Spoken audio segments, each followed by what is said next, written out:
আজ আমি আপনাদের জন্য নিয়ে এসেছি একদম নতুন স্বাদের চিকেন ঝালপুলি পিঠা।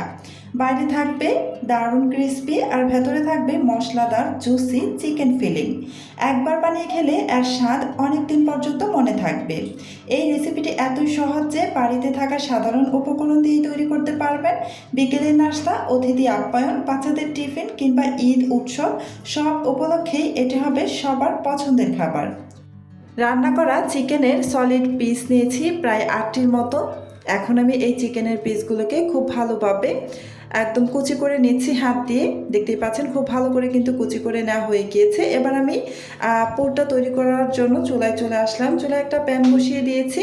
প্যানের মধ্যে আমি পর্যাপ্ত পরিমাণে তেল দিয়ে দিলাম। তেলটা গরম হয়ে এসেছে। এবার এখানে আমি একটি ছোট সাইজের রসুন কুচি দিয়ে দিলাম আর হাফ চা চামচ পরিমাণ আদা কুচি। এবার নাড়াচাড়া করে আদা আর রসুনের এই কুচিগুলোকে ব্রাউন কালার করে ভেজে নেব।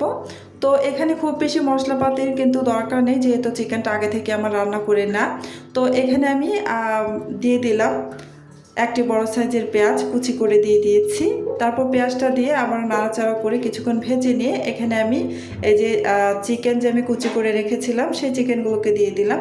দিয়ে নাড়াচাড়া করে কিছুক্ষণ ভালো করে মিশিয়ে নেব। যেহেতু রান্না করা চিকেন আমি এখানে ব্যবহার করছি, তাই এখানে আমি খুব বেশি মশলাপাতি দিব না, অল্প অল্প করে দিয়ে দিব। প্রথমেই দিয়ে দিলাম 1 চা চামচের 3 ভাগের 1 ভাগ পরিমাণ জিরার গুঁড়ো আর 1 চা চামচ পরিমাণ মরিচের গুঁড়ো। মরিচের পরিমাণটা কিন্তু আপনারা আপনাদের ইচ্ছে অনুযায়ী দিবেন। আমি একটু ঝাল করে বানাবো, তাই একটু মরিচের গুঁড়োটা বাড়িয়ে দিলাম, 1 চা চামচ দিয়েছি। আর সামান্য একটু লবণ দিয়ে দিলাম। দিয়ে নাড়াচাড়া করে ভালো করে মিশিয়ে নিচ্ছি। কিছুক্ষণ ভেজে নেব প্রায় 2 মিনিটের মতো। এটা কিন্তু খুব বেশি সময় লাগে না, জাস্ট 3 থেকে 4 মিনিটের মতো কিন্তু রান্না করে নিলেই হয়ে যায়। এবার কিছুক্ষণ ভেজে নিয়ে তারপর এখানে 2টি কাঁচামরিচ কুচি করে দিয়ে দিলাম। কাঁচামরিচটা দেওয়ার পর আবারও কিছুক্ষণ নেড়েচেড়ে ভেজে নিলাম। কিছুক্ষণ ভেজে নেওয়ার পর এখানে 2 টেবিল চামচ পরিমাণ ধনিয়া পাতা কুচি দিয়ে দিলাম। এবার আবারও কিছুক্ষণ নাড়াচাড়া করে ভেজে নেব। তো এই পর্যন্ত যারা যারা আমার ভিডিওটা দেখতেছেন, প্লিজ আমার ভিডিওতে একটা লাইক দিয়ে দিবেন। আর আমার চ্যানেলটি যদি আগে থেকেই সাবস্ক্রাইব করে দেওয়া না থাকে, প্লিজ আমার চ্যানেলটি সাবস্ক্রাইব করে পাশে থাকা বেল আইকনটি অন করে রাখবেন। এতে করে যখন আমি নতুন নতুন রেসিপির ভিডিও আপলোড করব, তখন সাথে সাথে আপনার ওখানে নোটিফিকেশন পৌঁছে যাবে। তো এই যে পুরটা কিন্তু আমার একদম রেডি, আমি ভেজে নিয়েছি ভালো করে। এবার এটাকে নামিয়ে খুব ভালো করে কিন্তু ঠান্ডা করে নিতে হবে। অবশ্যই ঠান্ডা পুর ব্যবহার করবেন, নয়তো কিন্তু পিঠাগুলো ফেটে যেতে পারে। আর এদিকে আমি একটা ডো বানিয়ে নিব, তাই 1.5 কাপ পরিমাণ ময়দা নিয়ে নিলাম, স্বাদ অনুসারে লবণ আর 1.5 টেবিল চামচ পরিমাণ এখানে তেল দিয়ে দিলাম। 1.5 কাপ পরিমাণ ময়দার জন্য 1.5 টেবিল চামচ পরিমাণ তেল দিবেন, এর থেকে কম দিবেন না, তাহলে কিন্তু মুচমুচে হবে না। তো ভালো করে ময়াম দিয়ে নিচ্ছি। আটাটাকে তেল আর লবণ একসাথে মিশিয়ে আমি খুব ভালো করে ময়াম দিয়ে নিচ্ছি। খুব ভালো করে অবশ্যই ময়াম দিয়ে নেবেন একটু সময় নিয়ে।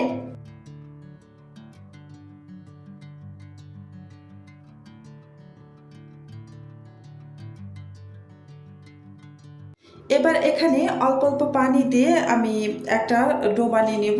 সাধারণত আমরা যেভাবে রুটি পরোটা বানানোর জন্য ডো বানিয়ে থাকি, ঠিক সেভাবেই কিন্তু আমি ডোটা বানিয়ে নেব। খুব বেশি শক্ত বা একদম নরম হবে না। তো অল্প অল্প করে পানি দিয়ে ডোটা কিন্তু বানিয়ে নেওয়া হয়ে গিয়েছে। এই যে দেখতে পাচ্ছেন, ডোটাকে বেশ খানিকক্ষণ সময় কিন্তু আমি মথে নিয়েছি। তারপর এবার আমি ঢাকনা দিয়ে ঢেকে প্রায় 10 মিনিটের মতো রেস্টে রেখে দেব।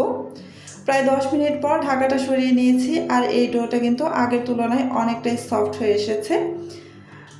অবশ্যই এই ডোটাকে কিন্তু রেস্টে রেখে দিতে হবে, এতে করে এই ডোটা খুব সুন্দর সফট হবে।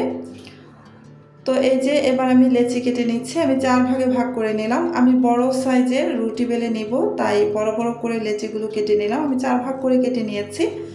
তো এই যে একটি লেচি নিয়ে আমি প্রথমে গোল করে তারপর চেপটা করে নিলাম। এবার রুটিটা বেলার সুবিধার্থে সামান্য একটু ময়দা ছিটিয়ে দিব। দিয়ে তারপর আমি রুটিটা ভালো করে বেলে নেব। একটু বড় সাইজ করে বেলে নেবেন, আর রুটিটা কিন্তু খুব বেশি মোটা করে বেলবেন না, পাতলা করে কিন্তু রুটিটা বেলে নিতে হবে। যদি পাতলা করে রুটিটা বেলে নেন তাহলে কিন্তু খুব সুন্দর মুচমুচে হবে। তো এই যে রুটিটা বেলে নেওয়া হয়ে গিয়েছে। এবার আমি এখানে একটি স্টিলের গ্লাস দিয়ে এই যে ছোট ছোট আকারে রুটি কেটে নিচ্ছি। তো আপনারা কিন্তু বিভিন্ন কৌটার মুখ দিয়েও কিন্তু এটাকে কেটে নিতে পারেন, তবে আমি স্টিলের গ্লাস দিয়ে কেটে নিয়েছি। এটা দিয়ে কাটতে আমার কাছে বেশি সুবিধার মনে হয়। তো এই যে আমি আপনাদের একটি পিঠা বানিয়ে দেখিয়ে দেব। আমি পুরটা যে খুব ভালো করে ঠান্ডা করে রেখেছিলাম, সেই পুরটা এই ছোটো কাটা রুটির মধ্যে দিয়ে ভালো করে মুখটাকে প্রথমে সিল করে নিব। তো ভালো করে পুরটাকে ভেতরে দিয়ে আমি সিল করে নিলাম। এবার একটু ডিজাইন করে নেব।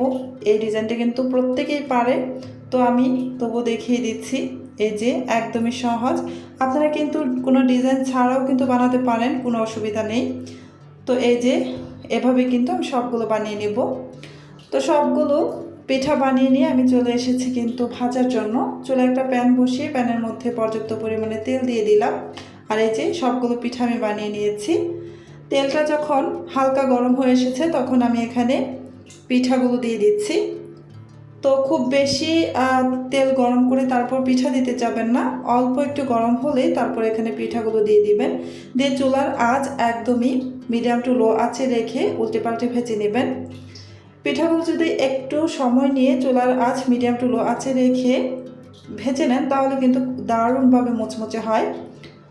তো তাড়াহুড়ো করে ভেজে নিলে কিন্তু খুব বেশি মুচমুচে হবে না।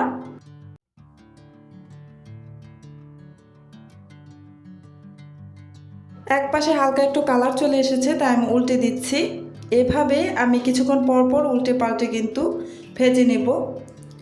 তো আপনারা চাইলে কিন্তু এই পিঠাগুলোকে স্টিম করেও খেতে পারেন, অথবা একদম ডুবো তেলে দিয়েও ভেজে নিতে পারেন। তো এই যে খুব সুন্দরভাবে কিন্তু আমি ভেজে নিয়েছি। এবার এই পিঠাগুলোকে উঠিয়ে নিচ্ছি।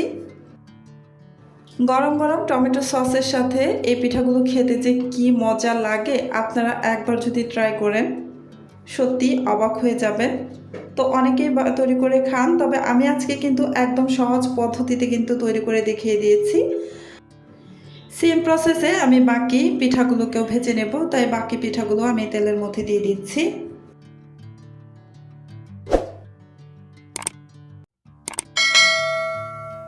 আশা করি আজকের চিকেন ঝাল পুলি পিঠার রেসিপিটি আপনাদের ভালো লেগেছে, এবং অবশ্যই একবার বাড়িতে বানিয়ে দেখবেন। যদি রেসিপিটি ভালো লাগে তাহলে ভিডিওটিতে একটি লাইক দিয়ে আপনার মতামত কমেন্টে জানাতে ভুলবেন না।